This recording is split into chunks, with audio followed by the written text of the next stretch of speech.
Bonjour peuple de Dieu, c'est le pasteur Jérémia, aussi connu sous le nom de pasteur Loïc. Alors nous voulons écouter la parole de Dieu pour la semaine. Mais avant tout, nous voulons te prononcer une parole de prière. Alors en signe de révérence à notre Père Céleste, à notre Dieu, baissons nos têtes et prions ensemble.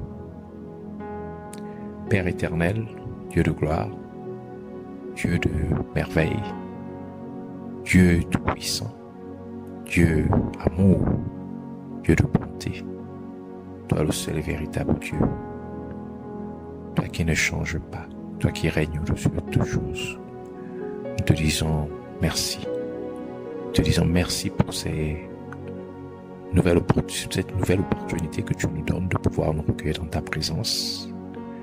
Nous te disons merci pour ta protection, pour tes bienfaits, pour le fait que nous soyons encore en vie, pour le fait que nous puissions avoir cette opportunité de pouvoir être entretenu par toi, par ta parole, que tu puisses encore nous aiguiser, que tu puisses nous enseigner, que tu puisses nous raviver au nom de Jésus-Christ. Nous recommandons toutes choses en tes mains, l'air, l'atmosphère, tout autour de nous, en nous, au nom de Jésus-Christ. Et nous levons contre tout ce qui s'oppose à la connaissance de la vérité, tout esprit impur, tout esprit malsain, toute œuvre maléfique, toute force des ténèbres, le lions et les renvoyons des gouffres de l'enfer, au nom de Jésus-Christ. Et nous proclamons que Jésus-Christ est Seigneur, à la gloire de Dieu le Père. Au nom de Jésus-Christ, nous bénissons ton Saint-Nom, nous t'exaltons, nous t'élevons, nous t'honorons. Au nom de Jésus, nous avons ainsi prié. Amen. Alors, nous voulons prendre notre lecture dans le livre de Exode, Exode chapitre 19, versets 10 à 11. Alors, je lis la parole de Dieu dans le livre de Exode, chapitre 19, versets 10 à 11, au nom de Jésus-Christ. Et l'Éternel dit à Moïse, « Va vers le peuple, sanctifie-les aujourd'hui et demain, et qu'ils lavent leurs vêtements, et qu'ils soient prêts pour le troisième jour, car le troisième jour, l'Éternel descendra à la vue de tout le peuple sur la montagne de Sinaï. » Que le Seigneur bénisse sa parole, qu'elle vienne pleine de gloire, de grâce, de bénédiction, d'élévation, de vie au nom de Jésus-Christ. Alors nous voulons parler aujourd'hui, le Seigneur voudrait nous parler aujourd'hui de se préparer à rencontrer Dieu. Se préparer à rencontrer Dieu. Donc, voici le titre de l'enseignement d'aujourd'hui. Se préparer à rencontrer Dieu. À chaque réunion ou rendez-vous important, il y a une heure, un lieu et une tenue appropriée au habillement pour la réunion donnée. L'heure de la réunion fait référence au moment où la réunion doit avoir lieu. Le lieu se rapporte à l'endroit où la réunion devrait se tenir. Et la tenue vestimentaire indique comment la réunion se déroulerait. Dans notre écriture principale, Dieu a appelé le peuple d'Israël à une réunion, à une rencontre. C'est rencontrer Dieu lui-même, leur créateur et libérateur, car il les fit sortir de leur servitude en Égypte. Cela montre ainsi à quel point cette réunion est importante pour le peuple d'Israël. Dieu a donc spécifié la tenue adéquate que les gens doivent avoir pour le rencontrer. Et c'est en demandant, il a spécifié cela en demandant aux gens de se sanctifier et de laver leurs vêtements. Donc la sanctification est cette tenue appropriée pour rencontrer Dieu.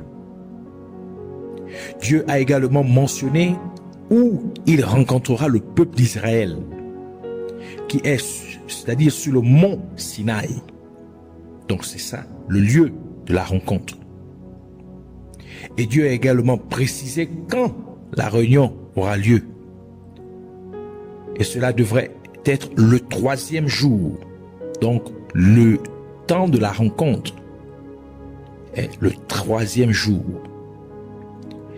Il est essentiel que la réunion ait lieu, car c'est pendant, ou la rencontre ait lieu, car c'est pendant la réunion ou la rencontre que les gens ont la possibilité de présenter leur plaidoyer ou leur pétition. C'est pendant la réunion ou la rencontre que les gens peuvent négocier, comme Dieu l'a dit dans Isaïe chapitre 1 verset 18, la première partie du verset qui dit « Venez », c'est le Seigneur qui dit « Venez maintenant et débattons nos droits », dit l'Éternel. Mais cette opportunité ne peut avoir lieu que si la réunion se tient. C'est pourquoi il est important que les gens respectent les exigences de la réunion.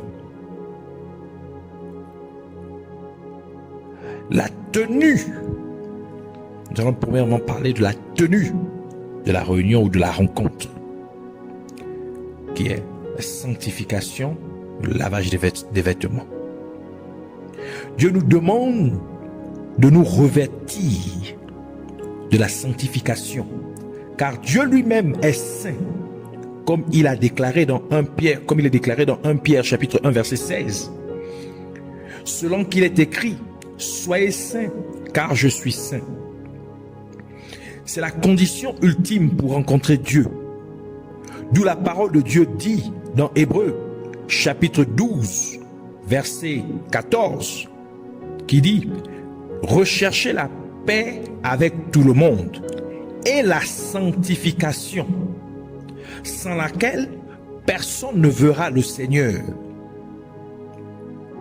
Donc la sanctification est la condition ultime pour rencontrer Dieu. La sanctification signifie être mis à part ou être consacré à l'usage de Dieu.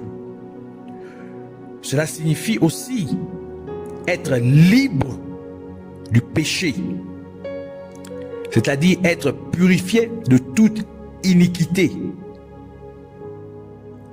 Donc maintenant que nous portons le nom de Dieu, car nous sommes appelés chrétiens, pour ceux qui croient en Jésus-Christ, qui ont accepté Jésus-Christ comme Seigneur et Sauveur. Donc, chrétiens qui dérivent de Jésus-Christ, de même que Christ signifie élu ou oint, ou c'est-à-dire mis à part, nous devons donc refléter ce nom en étant mis à part ou consacré pour l'usage de Dieu. De plus, comme nous devons rencontrer Dieu, ayant ainsi l'occasion de lui adresser nos supplications, nos pétitions, et cela doit être fait au nom de Jésus-Christ, comme Jésus nous l'a demandé dans Jean chapitre 16 verset 23, à partir du verset qui dit en vérité, c'est Jésus-Christ qui parle, il dit en vérité je vous dis que tout ce que vous demanderez au Père en mon nom, il vous le donnera.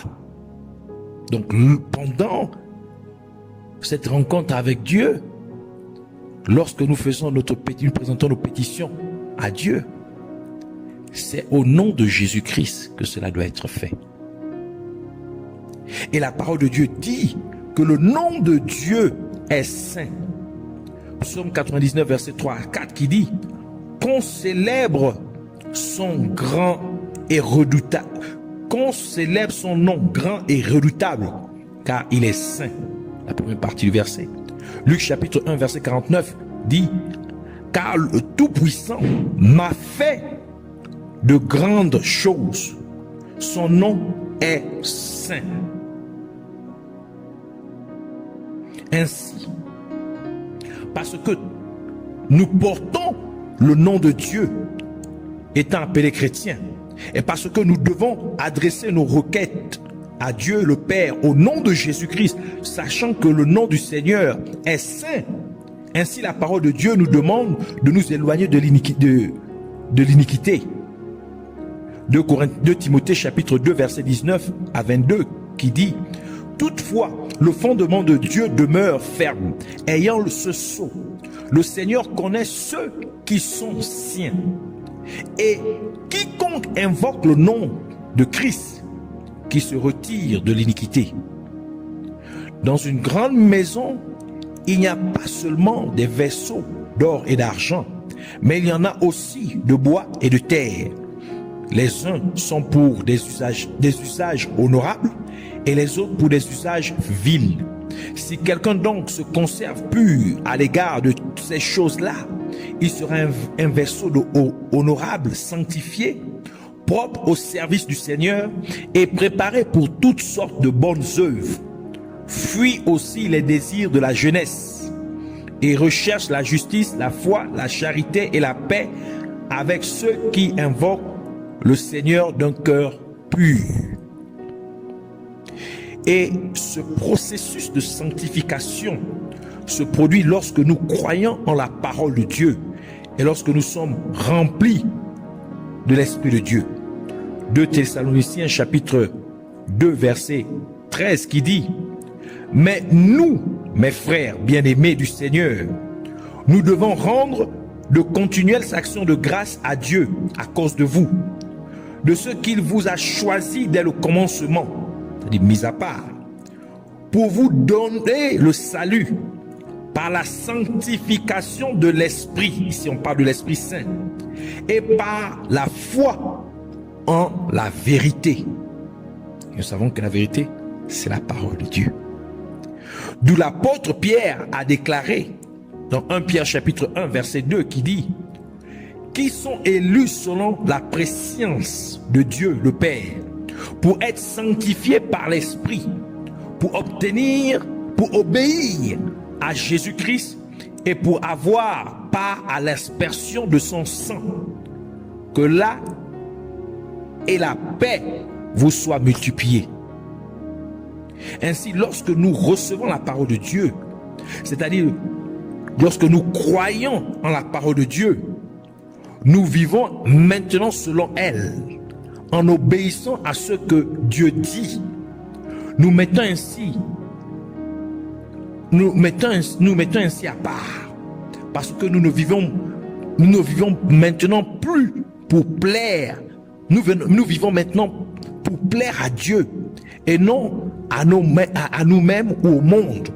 C'est pourquoi Jésus-Christ a dit dans Jean chapitre 17 verset 17: sanctifie-les par ta vérité, ta parole est la vérité.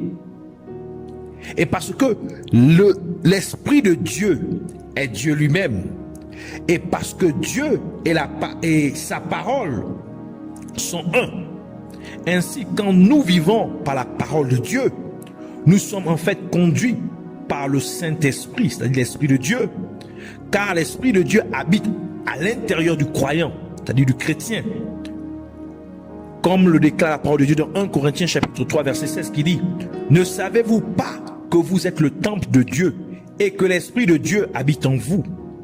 D'où la parole de Dieu ajoute dans 1 Corinthiens chapitre 6 verset 11 ce qui suit: cependant vous étiez tels quelques-uns de vous, mais vous en avez été lavés, mais vous avez été sanctifiés, mais vous avez été justifiés au nom du Seigneur Jésus et par l'Esprit de notre Dieu. En effet, en faisant habiter son esprit à l'intérieur du croyant, Dieu distingue le croyant des autres personnes afin que le croyant puisse le servir. C'est pourquoi il est important pour le croyant d'obéir à la parole de Dieu, car chaque fois que nous désobéissons à la parole de Dieu, nous attristons ainsi le Saint-Esprit qui habite en nous, à travers lequel nous avons été mis à part. D'où la parole de Dieu dit ce qui suit dans Éphésiens chapitre 4, verset 30, qui dit ceci: et n'attristez point le Saint-Esprit de Dieu, par lequel vous avez été scellés pour le jour de la rédemption. Donc, nous ne devons pas attrister le Saint-Esprit par lequel nous avons été mis à part. Ainsi, lavons nos vêtements dans le sang de Jésus-Christ pour être sanctifiés, pour être sûrs de la présence de Dieu au milieu de nous. Apocalypse chapitre 7, verset 14 à 15 qui dit: et je lui dis, Seigneur, tu le sais. Ici, c'est l'apôtre Jean qui parle. Et il me dit, ce sont ceux qui sont venus de la grande tribulation et qui ont lavé leurs robes et les ont blanchis dans le sang de l'agneau. C'est pourquoi ils sont devant le trône de Dieu et ils le servent jour et nuit dans son temple, et celui qui est assis sur le trône habitera avec eux.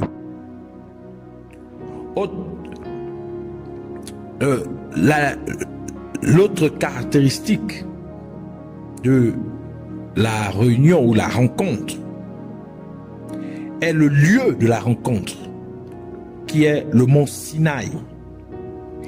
Sinaï, qui est également connu sous le nom de Horeb, le mont Horeb, c'est-à-dire mont Sinaï est la montagne sur laquelle Dieu a donné les 10 commandements à Moïse.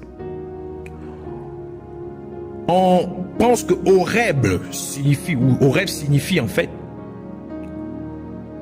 rougeoyant ou chaleur, ce qui semble être une référence au soleil. Donc Horeb tire son nom de soleil, tandis que le Sinaï peut avoir des dérives de Sin signifiant la lune.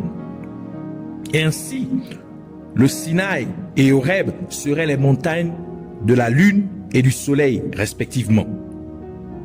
Mais c'est la même montagne qui a 2 noms, on va dire 2 facettes. Donc la facette de la lune, Sinaï, et la facette du soleil, Horeb. Mais c'est la même montagne. Mais nous savons aussi que la lumière de la lune est le reflet de la lumière qui provient du soleil. Et la lumière du soleil a les 7 couleurs de l'arc-en-ciel, comme nous l'avons vu dans les enseignements précédents. Précisément, l'enseignement sur l'impact de la parole de Dieu dans la dernière partie de cet enseignement. Et nous savons aussi que la parole de Dieu est la lumière et qu'elle a aussi les 7 dimensions ou 7 couches comme l'arc-en-ciel. Psaume chapitre 19 verset 105 Psaume chapitre 119 verset 105 qui dit: ta parole est une lampe à mes pieds et une lumière sur mon sentier. Psaume 12 verset 7 dit: les paroles de l'Éternel sont des paroles pures. C'est un argent affiné au creuset en terre, fondu 7 fois, c'est-à-dire il a 7 couches, 7 dimensions.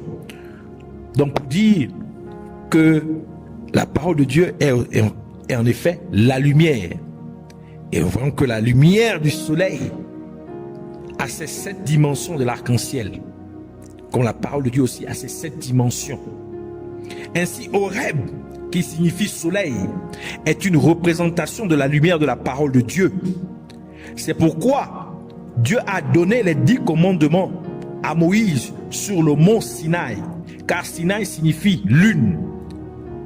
Donc, il devrait donc refléter la lumière du soleil, ce qui signifie qu'il devrait refléter la lumière de la parole de Dieu, car la lumière du soleil est une représentation de la lumière de la parole de Dieu. Ainsi, comme la lune brille pendant la nuit, c'est-à-dire pendant l'obscurité, donc pendant les ténèbres, et nous savons que le monde entier est plongé dans les ténèbres, car comme l'apôtre Jean l'a déclaré dans 1 Jean chapitre 5 verset 19 qui dit: nous savons que nous sommes de Dieu et que tout le monde est plongé dans le mal, c'est-à-dire dans les ténèbres. La parole de Dieu devait être communiquée donc sur le mont Sinaï, parce que le mont Sinaï représente le peuple de Dieu dans le monde.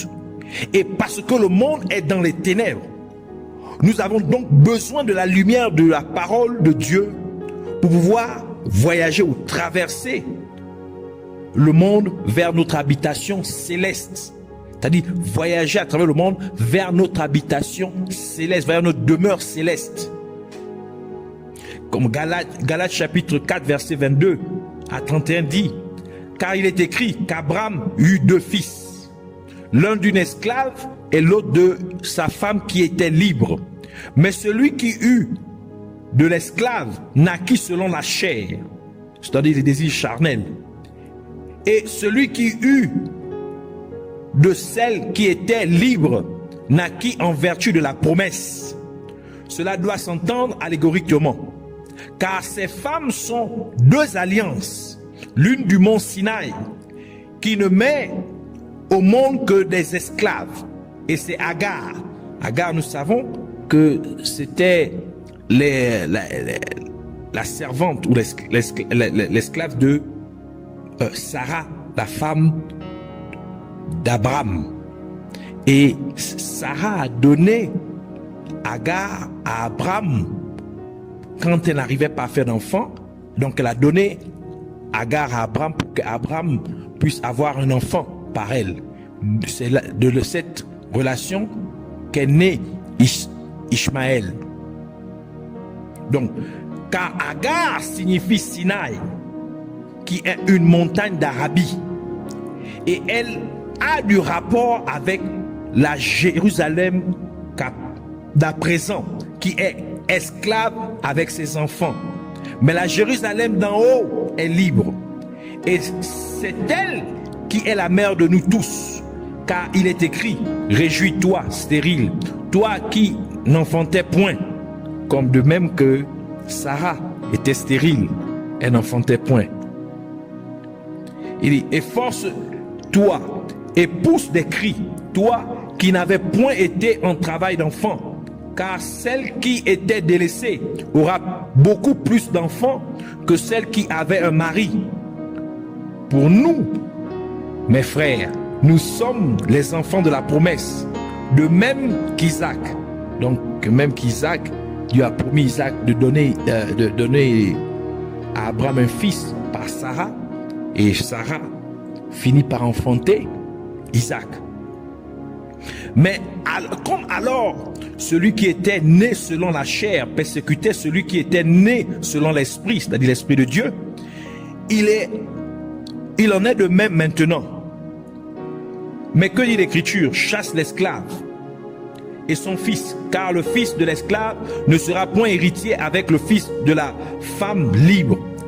Or, mes frères, nous ne sommes point les enfants de l'esclave, mais nous le sommes de la femme libre. Et comme nous sommes ici, chrétiens dans le monde, nous sommes persécutés par les œuvres des ténèbres, par le royaume des ténèbres. Ainsi, nous ne faisons que traverser ce monde, car nous ne sommes pas de ce monde. Comme Jésus-Christ l'a déclaré dans Jean chapitre 17 verset 14.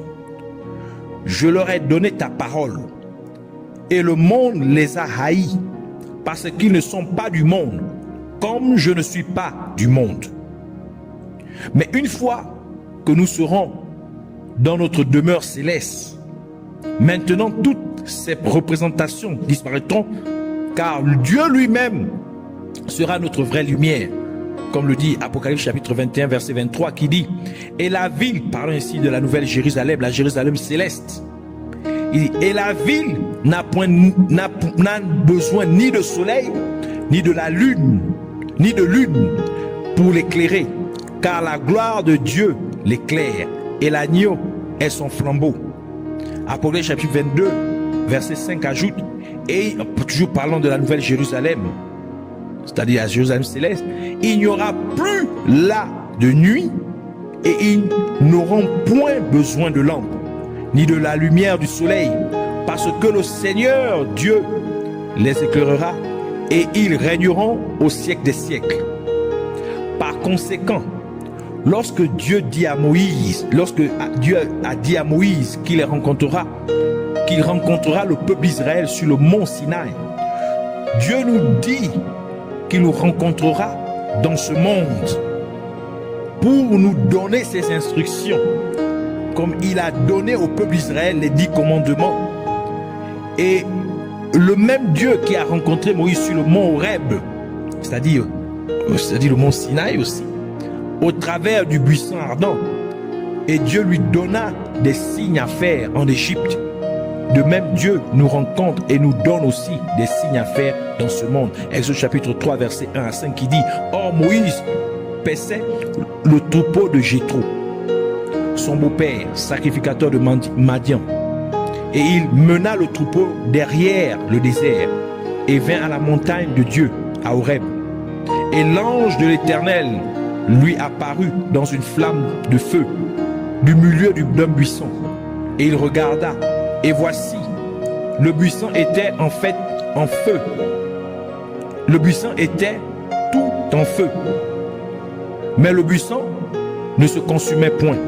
Alors Moïse dit: je me détournerai et je ferai cette grande vie et je verrai cette grande vision. Et pourquoi le buisson ne se consume point? Et l'Éternel vit qu'il se détournait pour regarder.